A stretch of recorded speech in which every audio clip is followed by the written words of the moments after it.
Hi!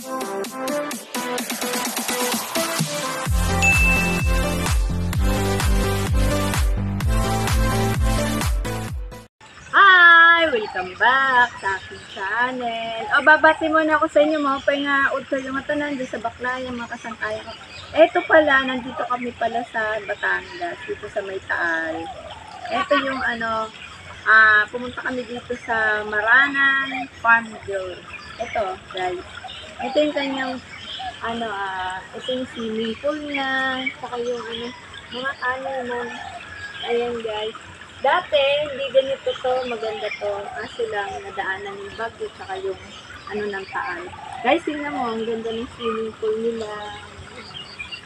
Ayan ang kalawak to, siguro mga 10 hectares yata to. Ayan. May mga taniman sila ng mga gulay. Kaso lang, medyo kasi nasira umano yung Taal.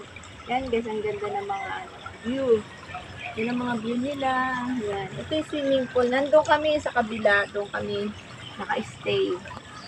Ayan. Kagabi pa kami dito. Trinay lang namin pumunta. Hindi naman masyadong kalayuan. Tama lang. Ayan.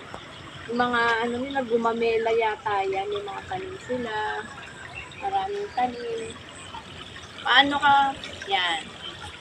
Ito yung mga nila, yung mga gulay nila. Dito sila organic na gulay. Ito lang, medyo hindi na masyadong maraming tanim kasi nasira nga ng bagyo sa kayo yung sa Taal. Pero guys, ang laki ng swimming pool nila. Yan. Ayan. Yan, kinukunan ng aking app ko. O, sige, budang, kunan mo lang. Maya na tayo, mag-i-end na tayo. Yan. Ito din may mga gumamila. Gumamila to, ayan o. May mga bulaklak. O, yan. O, paano? Magpapaalam na ako sa inyo. Bye!